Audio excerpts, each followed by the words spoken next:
¿Cómo están, damas y caballeros? Muy buenas tardes. Mi nombre es Omar Samaniego. En esta oportunidad tengo el honor, el gusto de tener una invitada muy especial. Ella es Iris Reina. Seguramente también la han visto en algunas de sus transmisiones que ella también lanza a través de su canal.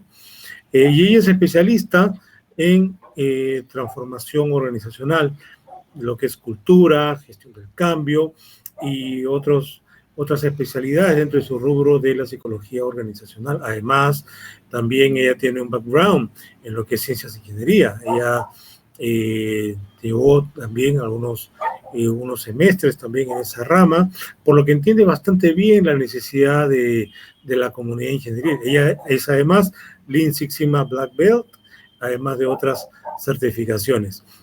Bueno, damos así brevemente la bienvenida a Iris, que también nos va a contar un poco más de ella. ¿Cómo estás, Iris? Muy bienvenida, seas bienvenida. Hola, Omar. Gracias por la invitación y por la oportunidad de conocer un poco a tu comunidad. Pues encantada aquí, sí, efectivamente. Mira, en mi primer trabajo en recursos humanos, cuando fui jefe de desarrollo de personal, me tocó hacer una serie de cambios en una empresa. Es más, me contrataron para hacer los cambios. Y es increíble, pero cuando ya tienes experiencia en generar cambios, ¿quién te contrata? Los que quieren hacer cambios, ¿no? Entonces me he pasado la vida haciendo cambios. O sea, cada vez que me han contratado ha sido para implementar un cambio. Y de hecho tuve la suerte de estar en la mega fusión más grande del mundo hasta ahora, creo que hasta ahora, no sé, que fue la de Mobil Oil con Exxon, que ahora es ExxonMobil. Entonces me entrenaron también con las mejores prácticas y pude ser testigo de cómo manejar un cambio tan grande. O sea, en Móvil éramos 84,000 personas y en Exo 144,000 personas. Wow. Y el cambio se hizo rapidísimo, se avisó en todo el mundo al mismo tiempo. En verdad, súper interesante ser testigo de cómo manejaron las cosas. Y bueno, también ya pues como el cambio ha sido parte de todo mi trabajo, me fui especializando más y más y ya empecé a enseñar, ¿no? Enseñé en Centrum todo lo que era gestión de cambio, ¿no? Bueno, supongo que para los peruanos Centrum es conocido, Centrum Católica, pero para los que no son peruanos es una escuela de negocios donde se enseña MBA y, bueno, otras especialidades. Así que sí, aquí encantada de unirme para hablar un poquito de lo que es el cambio, ¿verdad? Sí, y bueno, ahora que lo mencionas realmente, chicos, les comento, ¿no? Como dijera Iris, esta fusión de ExxonMobil, bueno, que ahora es ExxonMobil, mejor dicho, ¿no? Fue si no es una de las más grandes, ha sido una de las más reconocidas, ¿no?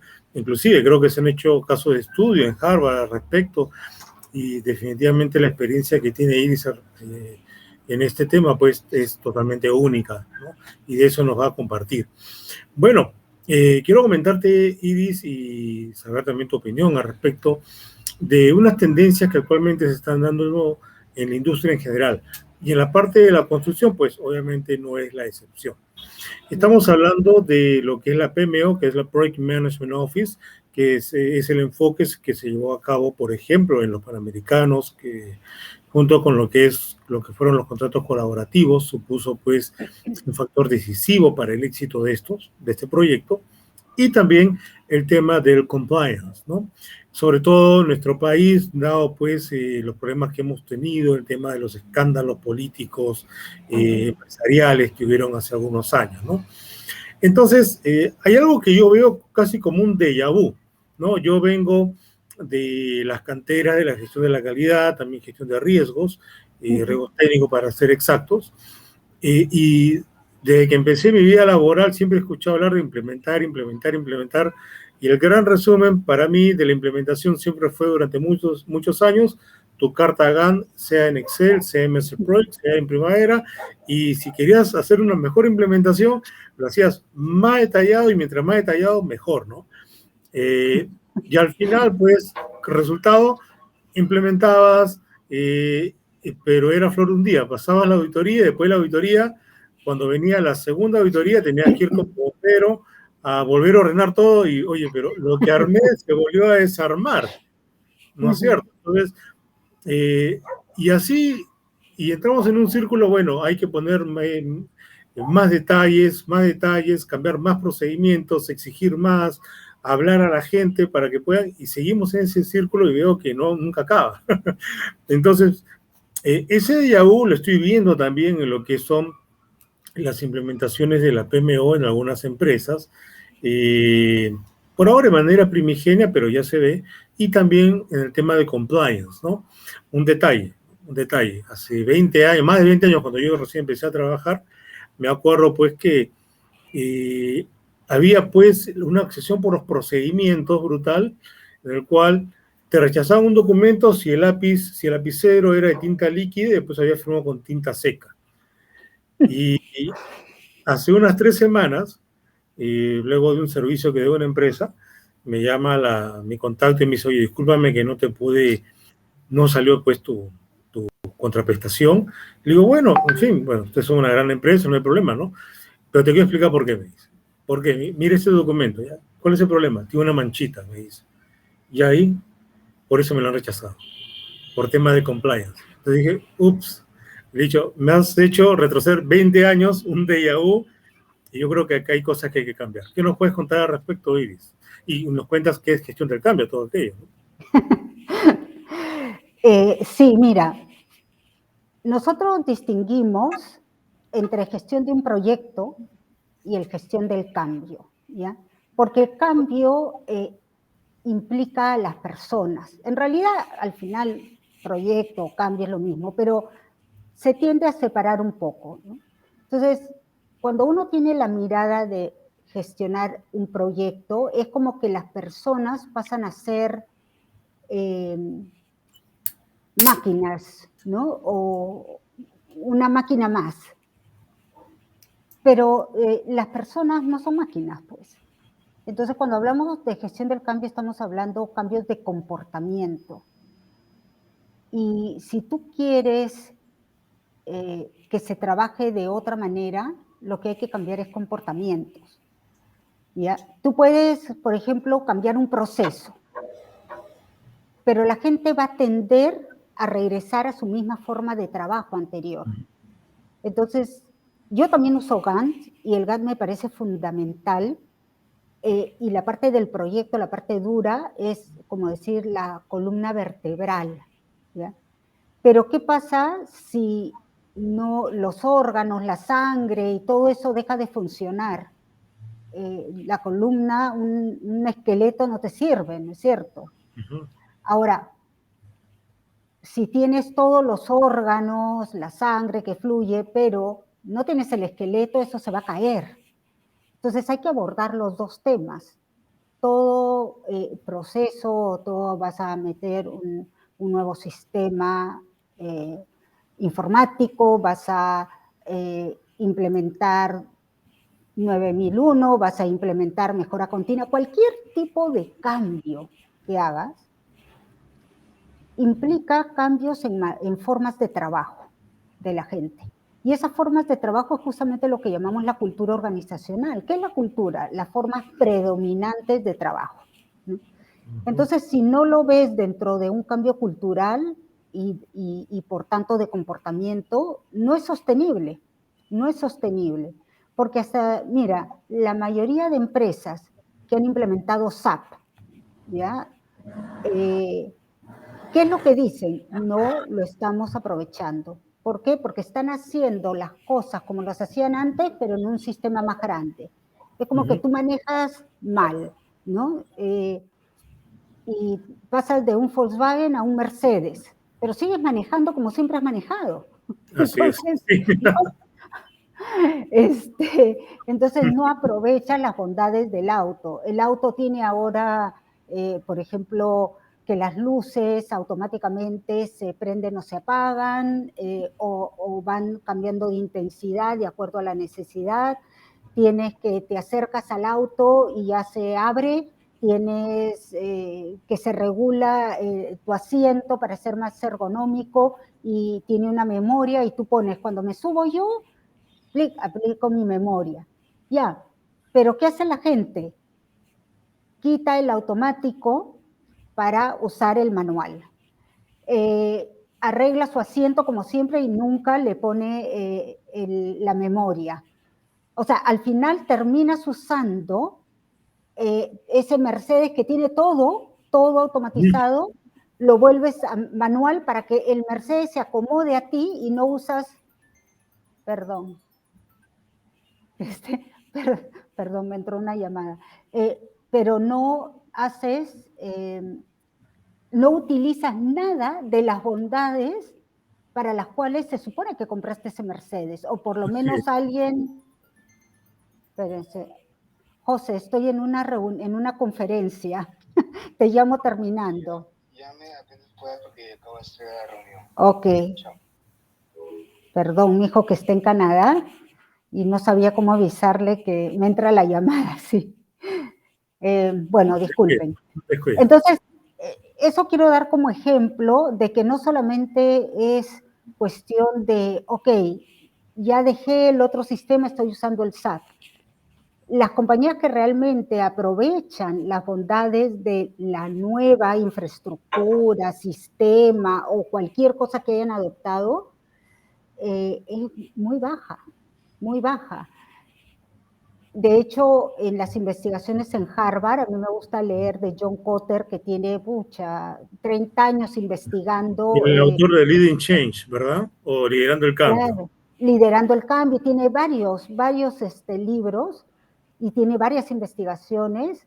Salía que el 80% de los cambios no funcionaban ni a la mitad de lo que se había previsto. O sea, solo un 20% de cambios realmente aprovechan, ¿no? Y bueno, hay algunos requisitos fundamentales para poder llevar a cabo un cambio con éxito, ¿sí? Y uno, y al que John Kotter le ha dedicado todo un libro, es el sentido de urgencia. O sea, ciertamente. ¿Por qué voy a cambiar? ¿No?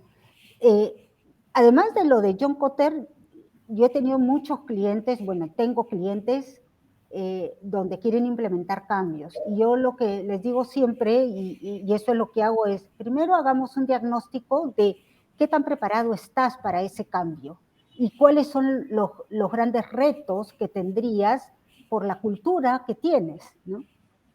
Porque la parte física, ya saben, oye, sigamos con el ejemplo del SAP, ¿no? Estoy pensando en un cliente en particular, ya sabe, oye, tengo que comprar tantas más computadoras, tengo que interconectar estas, voy a tener que cambiar algunos procesos, ya tienen la parte dura más o menos pensada, pero en la parte blanda, nada. Entonces, de acuerdo al cambio que tú tienes que pensar, ¿cuál es el sentido de urgencia? ¿Por qué la gente se va a incomodar lo suficiente como para implementar el cambio? Porque todo cambio incomoda, definitivamente. O sea, sí. El ser humano no ha evolucionado para los cambios. En nuestra evolución, cualquier incertidumbre, o sea, un cambio que significa adoptar algo nuevo que significa incertidumbre, y la incertidumbre que significa miedo, ¿ok?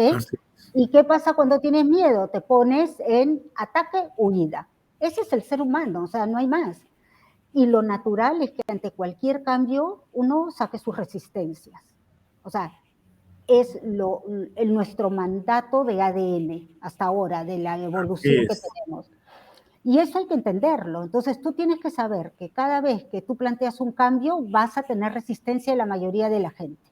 Eso, 2 más 2 son 4.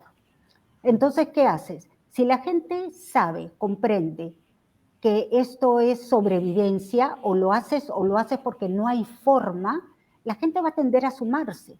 Pero si la gente ve que tiene la oportunidad de seguir como estaba en su zona cómoda, o que este cambio no tiene sentido, ni pies ni cabeza, que es una mala decisión gerencial, o qué sé yo, la gente va a poner las resistencias al máximo. Pero, ¿qué es exactamente un sentido de urgencia? Quiero dar algunos ejemplos. Para los que tengan experiencia trabajando en empresas muy grandes o transnacionales, un mandato de la casa matriz suele generar sentido de urgencia, porque ya sabes que es sí o sí, no hay más, Así es. ¿no? Esa Por parte ejemplo, coactiva. exacto, o sea, y no lo puedes cuestionar porque viene desde la casa matriz, y la verdad que estás contento trabajando ahí, te pagan un buen sueldo, buenas prácticas, entonces tú tiendes como a confiar, por un lado, que si lo está haciendo la casa matriz es para bien, y si no confías, porque claro, sucede que la empresa es sueca, no conocen la realidad de Latinoamérica y lo que están proponiendo no va a ser lo mejor para Latinoamérica, pero sí tienes algo claro, que o lo haces o te vas, entonces lo vas a hacer, ¿ya? Entonces por eso en las transnacionales los cambios suelen funcionar mejor. Lo otro es que sea evidente que no puede seguir como estaba. Por ejemplo, la pandemia. Oye, ¿sabes qué? No puedo embarcar. Soy agroindustrial y no puedo embarcar. Tengo que hacer algo y tengo que reinventarme, tengo que disminuir sueldos, tengo que hacer esto, el otro, lo que fuera. Es evidente para toda la gente de la empresa que o te sumas porque están a punto de cerrar, ¿no? Es una emergencia. Entonces, cuando hay cambios, ¿no? Por ejemplo, me acuerdo, Falabella ya hace años que se viene preparando para la entrada de Amazon. Si entra Amazon, yo digo, la gente que trabaja ahí va a ser totalmente consciente que se viene Amazon y que le va a quitar la mitad de la clientela y que tienen que hacer algo al respecto. Entonces nadie va a dudar de una cosa tan masiva, tan importante.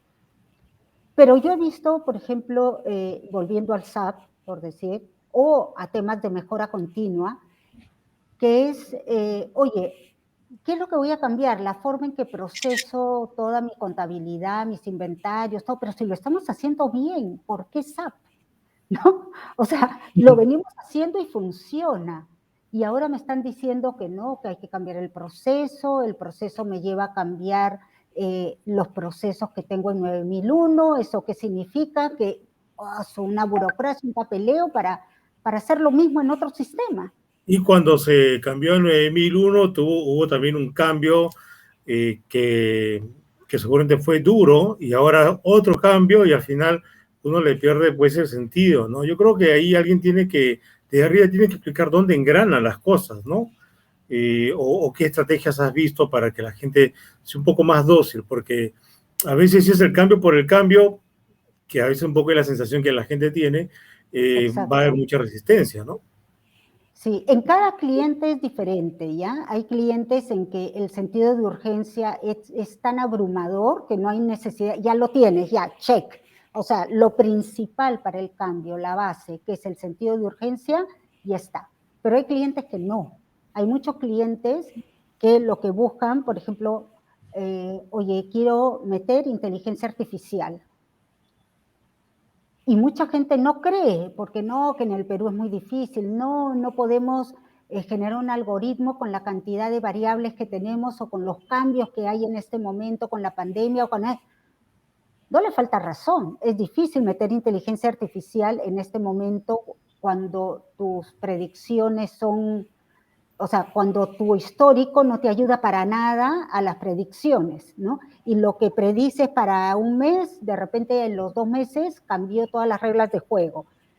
Claro. Pero ¿qué haces? Sentarte y no hacer nada. Por lo menos te preparas y ya lo vas usando. Pero hay mucha gente que dice, más trabajo y esto no me va a ayudar en nada. O la típica con el SAP, ¿no? O sea, estoy haciendo lo mismo, solo que en un sistema más complicado. Y nadie les explica todos los beneficios que van a sacar o por qué es indispensable sacar. De hecho, estuve con una empresa en el norte, ¿ya? De pollos, no voy a decir quién para temas confidenciales, y la gente decía, ¿para qué otro cambio? Pero si en Lima, en la casa matriz, digamos, implementaron SAP y no han logrado lo que querían, son 6 años de implementación y es un desastre, ¿para qué lo van a hacer acá? O sea, ¿no? Y claro, entonces empezamos a ver como una lluvia de ideas de qué es lo que puede mover a la gente. ¿Y sabes qué le pusimos? Esto era en Trujillo, ¿ya? ¿Y sabes qué le pusimos? La carne in vitro. Tú sabes que ya hay carne in vitro que se Claro. hace, y el tema es que vamos a terminar comiendo carne in vitro. ¿Cuándo? No estamos seguros. Pero de hecho ya una hamburguesa de carne in vitro te vale $300. ¿Cuánto pasará hasta que te cueste $3? Acordémonos de los celulares, ¿no? Un celular antes costaba $3.000, $5.000, y ahora pues todos, la pregunta es quién no tiene celular, ¿no? Ya te lo dan hasta gratis, ¿no? Compras tu plan de 80 soles al mes y te dan el celular gratis. O sea, así. Entonces es cuestión de tiempo. Entonces los llevamos, uno, a ver ese futuro tan incierto que ya se venía. Entonces ya la gente se puso, pucha, sí, carne in vitro, y le pusimos, digamos, una presentación con videos, con todo. Entonces ya eso te mueve el piso, porque dices, pucha, esto está cambiando y está cambiando fuerte, ¿no? Luego le pusimos los nuevos, para darte algunos brochazos, ¿no? Las nuevas formas de trabajo, de negocio, por ejemplo, de Airbnb, ¿no? La mayor cadena de alojamientos en el mundo se comió a todos los hoteles juntos y no tiene hoteles, ¿no? Así es. O Uber, que no tiene autos, y es la cadena de taxis más grande que existe y no tiene autos. Y Amazon, que no produce nada, pero y no tiene necesariamente todos los almacenes, o sea, hay mucho de compra cruzada. Y sobre todo no produce, pero vende más que todos juntos. O sea, son plataformas que unen al productor con el consumidor. Y bueno, Facebook, ¿no? Que no produce contenido. Y donde Así tienes es. toda la información que quieres, pero no produce contenido. Google. Todo el mundo busca en Google todo, pero ellos no producen contenido. Entonces, cambiaron la manera en que se mueve el mundo. Cambiaron los paradigmas. Exacto. Romper lo que tú has dicho, muy importante, romper paradigmas para que la gente sienta que se le quita el piso y entonces, oye, ¿qué se viene? Mira, preparamos a la gente, no te digo que fue lo único que hicimos, o sea, hicimos un montón de cosas porque en el diagnóstico salió que trabajaban en silos cuando tenían que empezar a trabajar en procesos y a juntarse área con área, arreglar los procesos. Entonces hicimos reuniones para trabajos transversales, bueno, hicimos de todo, full comunicaciones, todo lo que se tiene que hacer, ¿no? Pero en este caso el sentido de urgencia no estaba, y para mí es lo número uno. No quiero que se pase el tiempo hablando de eso, pero yo les digo, preocúpense del sentido de urgencia, porque en todos los clientes que no veo sentido de urgencia, veo que no funciona. Así de sencillo. A veces el sentido de urgencia es el dueño que dice, hágase. ¿Ya? Puede ser hasta negativo, o sea, lo haces o te vas, pero si es positivo o es negativo, es un impulso a adaptarse. Y en todos los clientes que veo que no tienen ese sentido de urgencia, no funciona. O sea, ha pasado 1 año, 2 años, 3 años.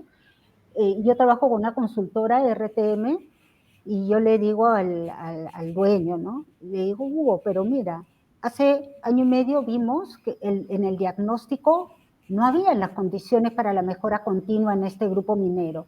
¿Y qué está pasando? Se está dando tan lento y hay que empujarlo y se da un poquito, lo que tú decías, Omar. Dejas de empujar y todo vuelve a foja cero. Así es.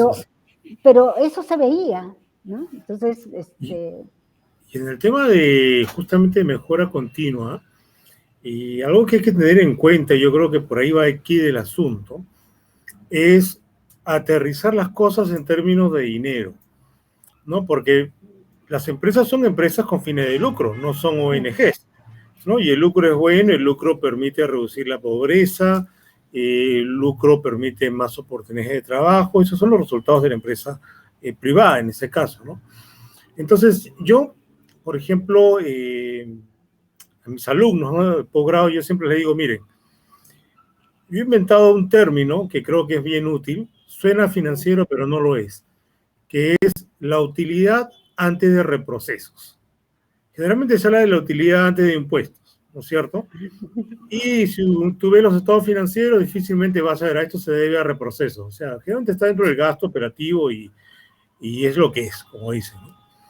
Entonces, yo les conmino, ¿no? Hago un ejercicio muy simple, muy elemental, y es algo pues que ya los japoneses lo llevaron a cabo hace muchas décadas atrás, que es encontrar la fábrica fantasma. Y yo les hago un ejemplo muy sencillo, yo creo que de repente por ahí se puede enganchar en aquellas empresas industriales que no ven la urgencia de la mejora continua, ¿no? Yo les digo, ¿no? El tema de construcción de repente un poco más sencillo, pero es así. Si yo tengo que hacer un trabajo, meterle concreto una losa, por ejemplo, hoy día al mediodía, ¿no? Y llega mi gente, 8 personas al mediodía, y veo que hay cosas que faltan, bueno, ¿qué hago? Bueno, repara lo que tengas que reparar y ya mañana, 8 de la mañana, colocaremos el concreto. Entonces le digo, bueno, eso es, ¿qué tan usual es? Le digo a mis alumnos, ¿no? Y ellos me dicen, uy, súper usual, o sea, 75% de las veces ocurre. O sea, ya imagínate ese impacto. Entonces yo le digo, bueno, ahora cambiemos de escenario. Suponte que llegas al mediodía, tus 8 personas ven, o sea, tú ves el trabajo de las 8 personas, ven que están bien hecho, no hay nada que les impida colocar el concreto, y le dices, ¿saben qué, chicos? Tómense la tarde libre. Y descuiden que no les voy a descontar de vacaciones. Igual como si hubieran trabajado. Y mañana vaciamos el concreto 8 de la mañana. Entonces, bueno, ¿a qué le suena? Bueno, descabellado, ¿no es cierto? Bueno, has perdido medio turno de 8 personas, que equivale a 4 personas completas de turno. Bueno, ese es el costo del reproceso.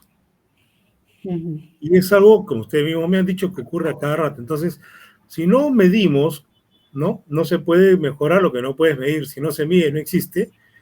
Si no comienzas a sacar de una manera convincente, sencilla, lo ideal a veces no es tan sencillo, y se le muestra a las personas clave, oye, mira, esto es lo que estamos perdiendo de dinero, ¿no es cierto? En vez de solamente preocuparnos por acelerar, preocupémonos también por no retroceder.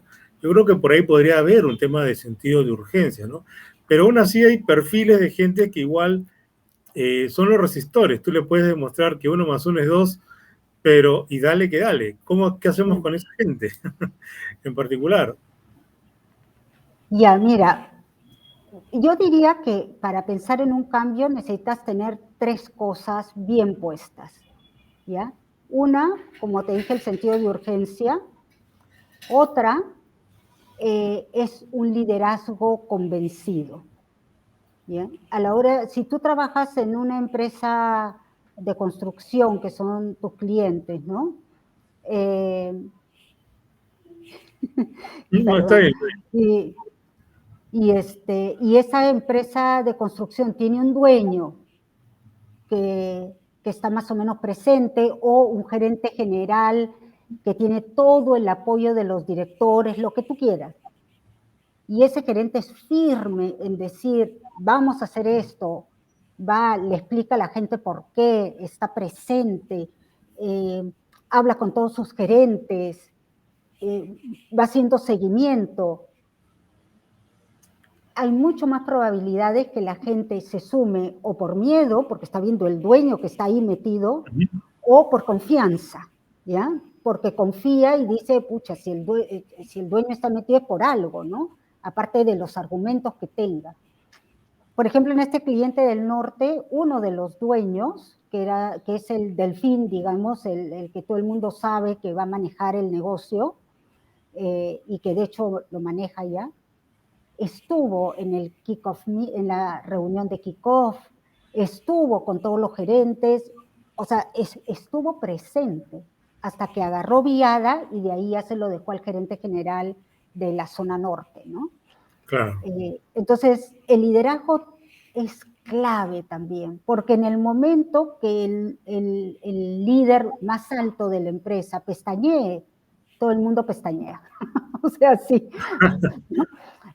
Y lo otro es que tengas un buen equipo líder de implementación, ¿no? O sea, una cosa es el liderazgo de arriba y otra cosa es que esté alineado a un líder de la implementación. Muchas veces me dice, hay un equipo de implementación. ¿Quién es el líder? Bueno, es un equipo. No, si no hay líder no funciona. Así es. Mira, y lo he visto más de 30 años. Si no hay líder, no funciona. Líder en la implementación. Entonces, en realidad el liderazgo más alto, como le dicen, es el sponsorship, ¿no? El que apadrina esto. Pero es el líder de la empresa. Y el líder del proyecto que se va a hacer tiene que también ser una persona que tenga un puesto alto, gerencial, ¿no? Que esté a la par con el primero o segundo nivel de gerentes, de acuerdo a lo que se trate, y que tenga llegada, que tenga credibilidad, y con un equipo bien formado, multifuncional, diferentes áreas y todo. Eso para mí es fundamental, porque si no, si el dueño de la empresa quiere hacer el cambio, pero no tiene los brazos, las manos para que se implemente, a veces va siendo tan lento que finalmente termina abandonándose. Así es. Yo creo que algo importante con lo que tú mencionas es que el líder tiene que aprender de aquello que se quiere implementar. No solamente verlo como la contratación de un proveedor de servicios, ya sea de implementación de PMO o de gestión del cambio, etcétera, sino tener un mínimo de conocimiento de lo que está contratando, ¿no? Me voy a un ejemplo práctico. Hay un video de Steve Jobs que dentro de mis pendientes está traducirlo muy bueno, de hace unos 30 años, cuando Steve Jobs estaba en Next, la empresa que él fundó luego que lo largaron de Apple. Y él habla, mira qué interesante, habla de la experiencia con Joseph Juran. Joseph Juran pues está a la par de Deming. Más se lo conoce a Deming, pero Joseph Juran y Deming pues era algo así como el dúo dinámico de la calidad en aquel entonces, ¿no?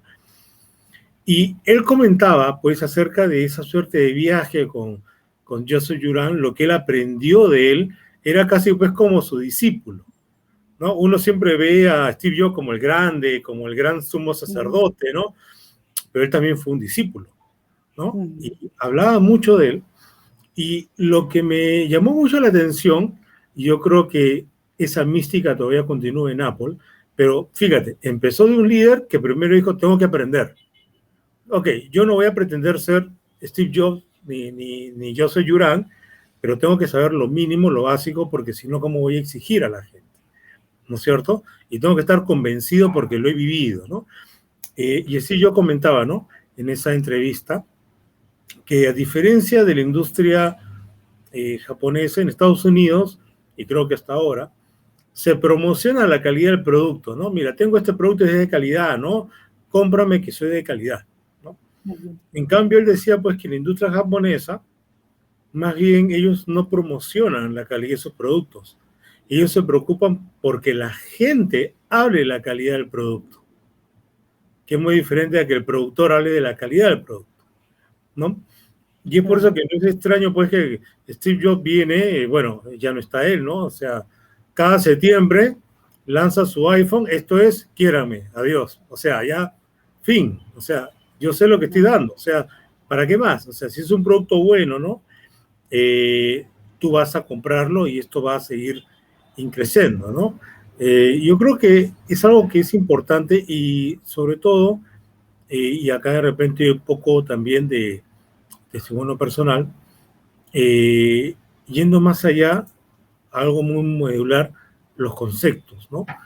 Manejar el mismo concepto de lo que es calidad, el mismo concepto de lo que es la ética, ¿verdad? Es lo mínimo minimorum que creo que las empresas debieran alinearse, porque si cada uno habla cosas distintas, por más implementación que tengas, pues se van a entender cosas diferentes, ¿no? No sé qué opinas al respecto. Sí, antes de pasar al tema de compliance y esto, quería mencionar el tercer punto que es clave y que tiene que ver con lo que tú dices, ¿no? ¿Para qué estamos haciendo el cambio? O sea, ¿a dónde queremos llegar? ¿Cuál es la visión? Entonces, hay algo que te empuja a cambiar, ¿ya? Que es el sentido de urgencia. Pero el sentido de urgencia no te da la dirección. Lo que te da la dirección es la visión que tú tienes, ¿no? Un pequeño ejemplo con este cliente que me ha agarrado de él en el norte.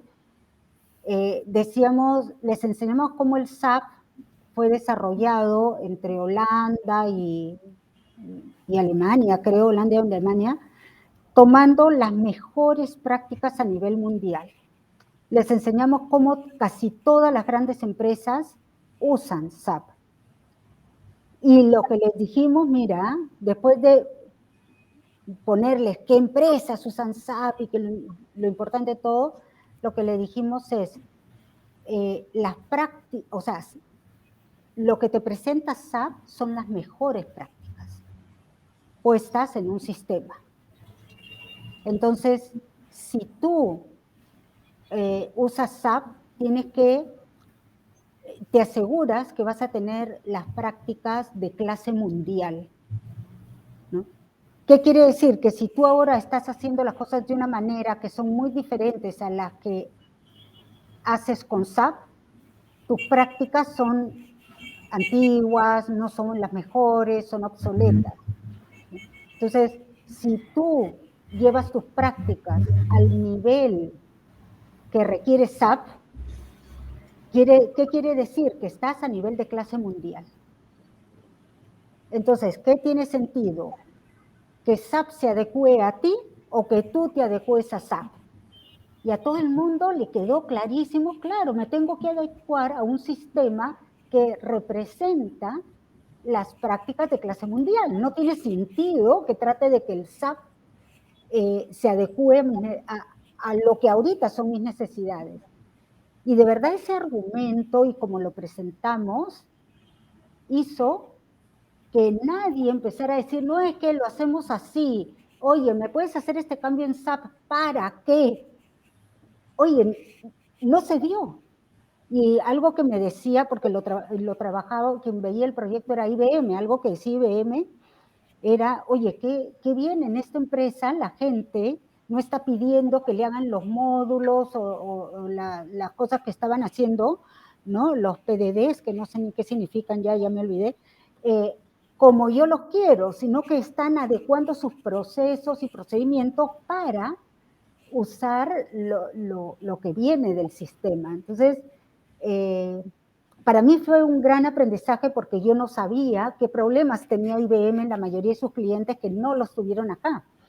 Pero a la hora que fuimos viendo las buenas prácticas, dijimos, claro, se han quedado con el chip mental de que yo me voy a adecuar a esas buenas prácticas y no voy a pretender que el SAP se adecue a mí, que es los grandes problemas que IBM tiene, ¿no? Entonces, ¿a dónde quiero llegar? ¿Qué quiero llegar a ser? Tiene que ser súper bien vendido. Eso que te dicen, vende la visión y la gente dice, sí, ya, la visión es ser la mejor empresa de clase mundial. También depende cómo se venda, ¿no? Porque si lo escribes ahí, ya todo el mundo sí, ya clase mundial, ya.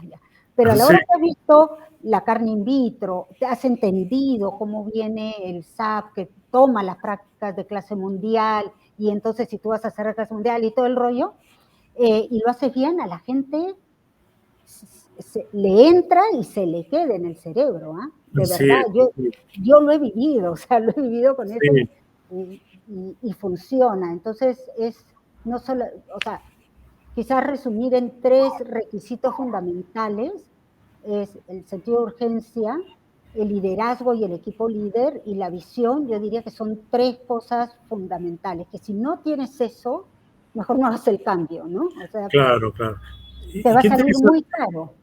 Y qué interesante, ahora que mencionaste también el tema de compliance, dentro de la normativa, bueno, los estándares de tema de compliance, hay un requerimiento, por ejemplo, en la ISO 37301, que indica pues que la organización debe desarrollar una cultura de compliance, ¿no? Ajá. Claro, la ISO te dice qué tienes que hacer, pero no te dice cómo, ¿verdad? Y yo creo que esos tres factores pues entran a tallar definitivamente, ¿no? Estamos hablando de liderazgo, ¿verdad? Sentido de urgencia y la visión, ¿no es cierto? ¿A qué norte? ¿A qué queremos llegar, ¿no? Claro. Recuerdo también que Kotter mencionaba en su libro Leading Change o Liderando el Cambio, que el núcleo de la cultura son los valores, ¿no? Y yo creo que esa parte, yo creo que sería interesante también explotarla o que las empresas lo exploten de manera vivencial, ¿no? Porque a veces los valores, se entiende el término promocionar los valores como como un ejercicio publicitario, más no como un ejercicio vivencial, ¿verdad? Y no sé si habrás visto en tu experiencia algún caso al respecto, ¿no? Algunas empresas están yendo, en algunos pasos, no diría que es un buen intento, por ejemplo, en lo que son reconocimientos, cultura de reconocimiento en función a valores, ¿no? Pero más es una bota de decir, a ver, ¿quién crees? Porque lo he visto, no me lo han contado, lo he vivido más aún, es una votación interna. ¿Quién crees que representa el valor tal y tal y tal? Y por votación sale ya Juan Pérez, Luis Vargas, estoy inventando nombres, ¿no? Federico Olchese, no sé quiénes eran, pero estoy inventando nombres, ganó el premio al valor a la diligencia, digamos, ¿no? Pero no son casos concretos que se evidencien y se reconozcan y se aplaudan, ¿no? Pero bueno, esa es mi perspectiva. No sé tú qué opinión tienes al respecto, qué has visto.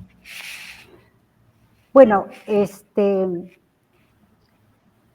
yo estuve haciendo digamos, participé en una parte de un curso de compliance para SGS Academy, ¿ya?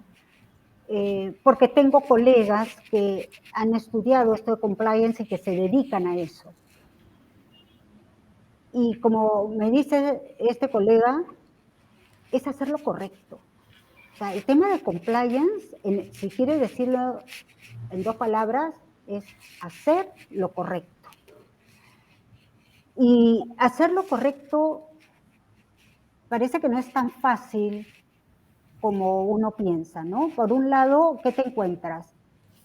Que hay temas o hay empresas que solo sobreviven si no hacen lo correcto. ¿Ya? ¿Y qué significa eso? Por un lado, bueno, algo en el país está mal, porque si hay leyes y hay reglamentos que hacen que tú solamente puedas sobrevivir si haces lo incorrecto, pues no deberían existir. Por otro lado, la empresa puede estar mal. Si tú pones una empresa que va a ser rentable si solo si haces lo que no es correcto, entonces esa empresa es inviable. O sea, no debería existir. Y si tu empresa es viable y haciendo lo correcto sobrevive, entonces sí es una empresa de verdad, digamos, ¿no? Por ejemplo, la minería ilegal. Sí. Es una empresa, pero para ser rentable necesita contaminar el ambiente. ¿No? Hay hasta esclavos, explotación de niños. Sí. Y también te digo, nadie me lo cuenta, yo trabajaba en una organización que ayudaba a recoger estos chicos, porque en la selva, aunque no lo creas, todavía se paga con el trabajo de los hijos. O sea, el papá ya se murió, pero dejó una deuda de alcohol, entonces los hijos o la viuda tienen que pagarlo. O sea, todavía hay eso en la selva, y entonces los padres dan a los hijos de 9 años así para que trabajen en la minería ilegal. Eso existe, señores, créanlo o no, existe lamentablemente. Yo he hablado con uno de los sobrevivientes de ahí, que después fue un líder comunitario. Entonces, ojo. Entonces tú dices, esas empresas no deberían existir. Porque, ¿por qué no se formalizan? Porque si se formalizan no son rentables. Así es. Si hacen las cosas correctamente no son rentables. Y nadie lo cierra, nadie lo cierra. En cambio, la minería legal, ahí sí, cerrándola cada rato o bloqueándola. ¿Ya? Entonces, ¿qué sucede? Si estás en un país donde la única manera es sobrevivir, o estás en un negocio, digamos, donde la única manera de sobrevivir es siendo incorrecto, qué difícil. Esperemos que estemos en un país que no sea así. Pero si tú te metes a un negocio como la minería ilegal, en que la única manera de sobrevivir es rompiendo todas las reglas, contaminando el ambiente, usando esclavos, no, pues, ¿no? Así es. Ahora, si Justamente, tu empresa sí da, entonces es una buena empresa y deberías hacer lo correcto. O sea, así es. pero ¿cómo articulas que las 3.000 personas que trabajan en esta empresa sepan qué es lo correcto y hagan lo que es correcto? Eso es lo más difícil. Yo te digo, yo doy charlas de integridad, ¿ya? Y pongo algunas preguntas para que voten anónimamente. Y prácticamente la mitad han votado correctamente y la mitad no. ¿Qué quiere decir? Que la mitad de gente, hablando de profesionales, no tiene tan claro el tema de lo que es correcto, de lo que es ético, de lo que es honesto, de lo que es íntegro. Entonces hay que empezar por enseñarlo, ¿no? Alinear conceptos, justo lo que comentaba, ¿no? Exacto. Definiciones, ¿no? Y cómo es puesto en práctica, ejemplos, muchos ejemplos. Y luego, una parte muy importante en los cambios, no he ido rigurosamente hablando de todos los temas del cambio, pero si no, conforme va saliendo, una parte muy importante de los cambios es remover obstáculos. Si tú quieres que la persona tenga un comportamiento X, la empresa no puede tener obstáculos para que se tenga el comportamiento X. Y te voy a dar un ejemplo de lo que saco en mis diagnósticos. Un mecánico que repara equipos grandes de mina, ¿ya? Tú sabes que hay las reglas de seguridad, todo lo que es safety, ¿no es cierto? Claro. Salud y seguridad. Ya. Y me acuerdo, te voy a dar un ejemplo concreto, sacar la llanta de una maquinaria grande, ponle un tractor o una grúa, lo que fuera, que son unas llantas enormes, ¿no? Uh-huh. ¿Y qué pasa? Antiguamente siempre que se hacía con comba, se aflojaba con comba, ¿ya? Por supuesto eso es peligroso porque te puede saltar y matar. Entonces ahora hay, para sacar estas cosas hidráulicas, ¿no? Como un desentornillador enorme hidráulico, claro. Entonces tú lo pones y sale y ya no hay riesgo. Entonces, imagínate el mecánico que va a arreglar esto y que tiene que sacar la llanta, el cliente, que es la mina, está desesperado porque quiere operativa su maquinaria, ¿ya? Y el taladro, o no es taladro, el desentornillador hidráulico se lo han llevado a otra operación y no lo tiene. Tiene que conseguir una movilidad, que le vayan a traer el desentornillador y que regrese. Y entonces su supervisor le dice, pucha, pero eso va a demorar y el cliente está desesperado. Eso. A ver, no sé, yo tengo una reunión, tú sé proactivo, ¿ya? Sé proactivo, así. Y por otro lado, el cliente desesperado presionando. Entonces esta persona se siente entre la espada y la pared, sabe que tiene que ser proactivo. ¿Y qué es ser proactivo? Bueno, para él ser proactivo, porque no hay otra, es esperar a que nadie lo vea y sacarlo con comba. Total, nunca ha pasado nada, yo siempre lo he hecho así, es una, como digo yo, un nice to have, ya lo máximo es con este equipo, pero si no hay el equipo, pues se hace con la comba. Y ellos me decían, mira, si no lo hago, después mi jefe no me renueva el contrato porque dice que yo no soy proactivo. Y si lo hago y me encuentran, me despiden. Entre la espada y la pared. ¿Qué es íntegro ahí? ¿Qué es íntegro? ¿No? Entonces, claro, esta empresa en particular había puesto su sistema de denuncias anónimo. Entonces tú ya podías hacer la denuncia anónima, pero la gente tiene miedo. ¿Por qué? Porque viven de ese trabajo. Entonces dicen, no, yo no puedo perder este trabajo. ¿Qué es menos riesgo? Y ya no están pensando en el riesgo de su vida, ni en el procedimiento, están pensando, me encuentran, no me encuentran, qué probabilidades hay que me encuentren, y si no, igual me van a votar. Entonces, yo creo que no es ético poner a la gente en una situación así.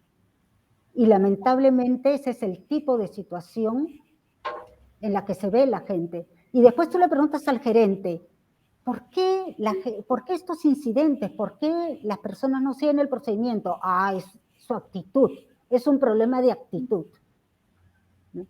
Entonces, realmente alinear la empresa para que se pueda vivir el compliance es un asunto de todos. O sea, ahí tú quién dirías, en esta empresa, ¿quién dirías que es responsable? De hecho, ok, la persona sacó con comba, el cliente lo encontró, vino, pasó el de EHS del cliente, o sea, o los de SOMA, qué sé yo, el supervisor de seguridad de SOMA lo vio usando la comba y pidió que ese señor no vuelva a la operación, y con lo cual no le renovaron el contrato. Ya. Pero ahí, ¿dónde está la falta de ética? Claro. ¿En quién? Ahí yo veo algo bien interesante que tiene que ver con el término accountability y responsibility. Es interesante porque este término, accountability, no tiene una traducción exacta en el español y en los estándares internacionales se le traduce al español como rendir cuentas. Sin embargo, de manera de resumen, la accountability se entiende como que, por ejemplo, ¿no? Tú vas a una fiestita si tienes un sobrino, niño pequeño, ¿no? Y ese niño rompe una mampara porque está jugando y demás. Bueno, el niño es responsible, pero el padre es el accountable, ¿no? En ese sentido es la persona última de responsabilidad total, ¿no? En lo que es los temas de gestión de riesgos, por ejemplo, en el PMI lo denominan el propietario propietario del riesgo y el propietario de la acción del riesgo, ¿no? Entonces, al final, el propietario del riesgo es el que tiene que rendir cuentas, es el accountable, ¿no? Entonces, en ese ejemplo que justo tú acabas de mencionar, que es muy bueno, en realidad quien tuvo que tomar la responsabilidad, asumir de primera línea la responsabilidad es el jefe, este pobre señor, que bueno, también, o sea, no hizo nada bueno tampoco, no vamos a justificarlo, pero la primera persona que tiene que responder es su jefe, ¿no es cierto? Entonces, yo creo que eso es un gran desafío en las organizaciones y de repente ahí está también alguno de los errores que uno puede encontrar en las implementaciones, ¿no? Que es lo que estamos hablando ahora, porque definimos muchas responsabilidades, pero no definimos quién es el responsable último de llevar a cabo tal o cual, digamos, tal o cual proceso, tal o cual control y demás, ¿no? No sé si tienes algunos pensamientos, palabras finales al respecto de lo que estamos hablando, Iris. Bueno, digamos, remitiéndome al tema de cambio, que era el tema que nos convocaba hoy día, que si uno ve o sea, cualquier proyecto, la mayoría de proyectos, por no decir todos los proyectos, generan cambios, necesitan de cambios. Y es muy común olvidarse del aspecto humano. Yo les digo, hay un tip para acordarse del aspecto humano. Cuando estés diseñando un proyecto, piensa, ¿qué vas a hacer si todo el mundo se pone resistente? ¿Cómo se pueden poner resistentes? ¿Qué puede fallar si se ponen resistentes? Y eso te va a ayudar a poner darle la importancia de vida y dedicarle el tiempo necesario y los recursos necesarios a la parte humana, porque una máquina no se pone resistente. La resistencia está en quien maneja la máquina, ¿no? Y nos olvidamos del que maneja la máquina, ¿no? Tú puedes tener todas las soluciones para un nuevo producto, pero quien las va a implementar es esa persona que es un ser humano que tiene miedos, que tiene cóleras, que tiene resentimientos, que está dispuesto a hacer lo que sea, pero tiene que saber cómo hacerlo. O sea, hay muchos factores que van definiendo si el cambio va a ser positivo o negativo, ¿no? Por ejemplo, no hemos hablado ahora a fondo de la comunicación, de la capacitación, de los obstáculos que se encuentran en el camino, que bueno, algo hemos dicho eso, de procedimientos. Por ejemplo, en este cliente del norte había un procedimiento que estaba en la ISO, que tenían que entregar los papeles, digamos, en físico, ciertos papeles con firmas, con todo, y así decían la ISO. Entonces, pero en el SAP era todo virtual, porque era el momento. Entonces, ese tipo de cosas, hay que remover ese tipo de obstáculos para que pueda fluir el proyecto que tú quieres llevar a cabo, ¿no? Así es.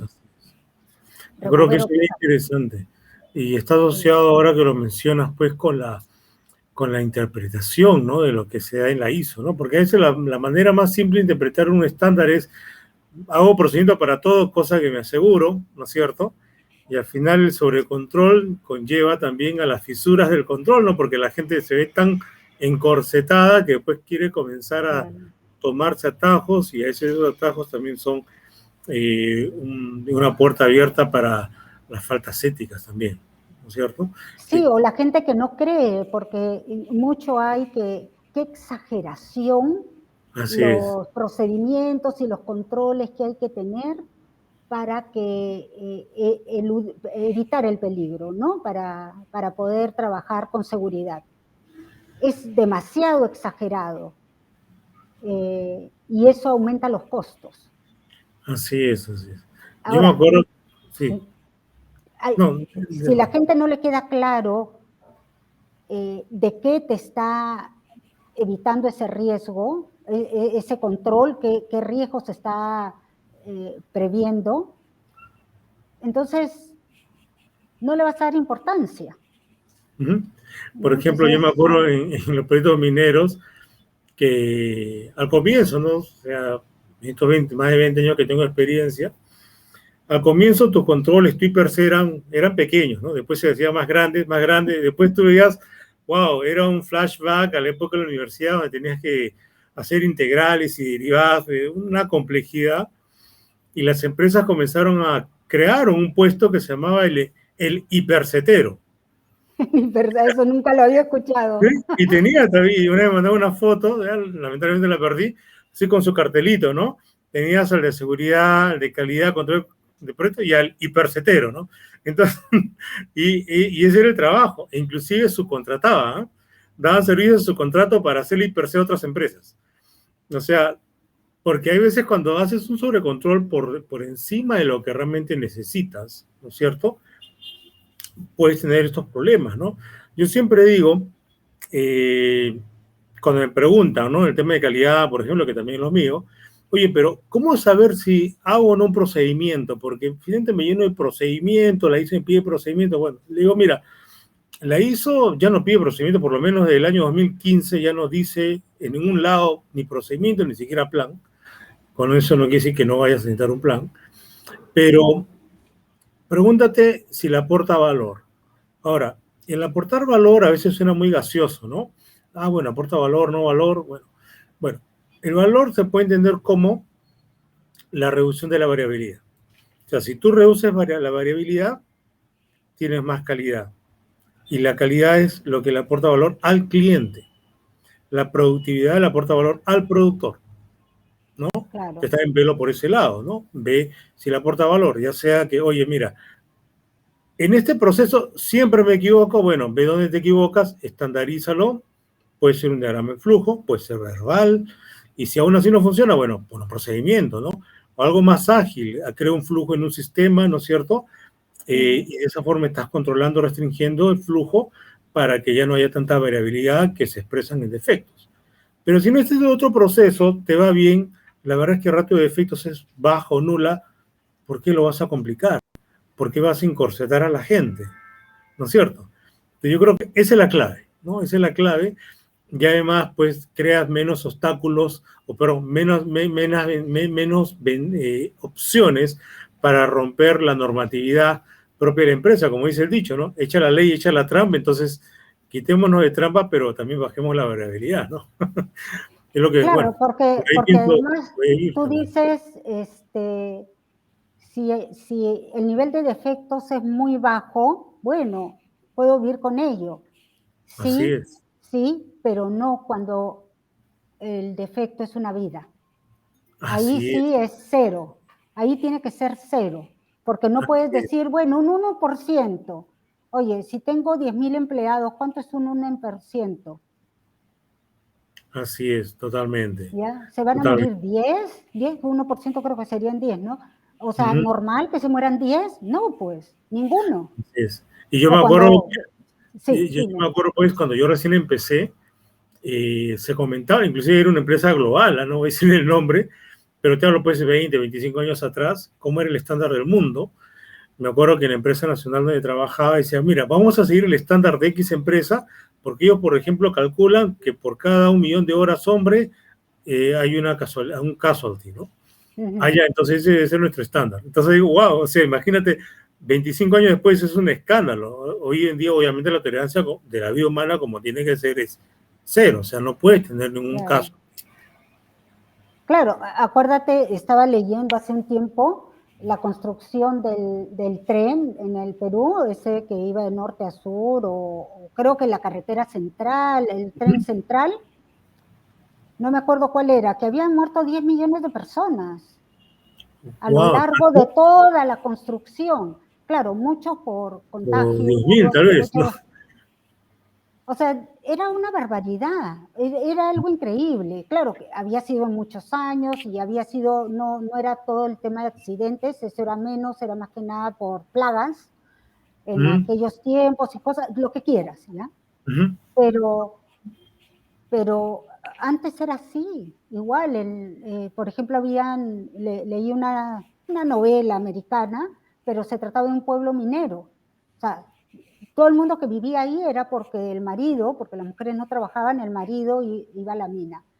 Y siempre sonaba la campana, ¿no? La campana significaba que un muerto, o el pito creo que era un muerto. Y entonces hablaba de esta mujer que ese pito o esa campana finalmente fue su marido, ¿no? Wow. Y que como un acto de debilidad ella lloró.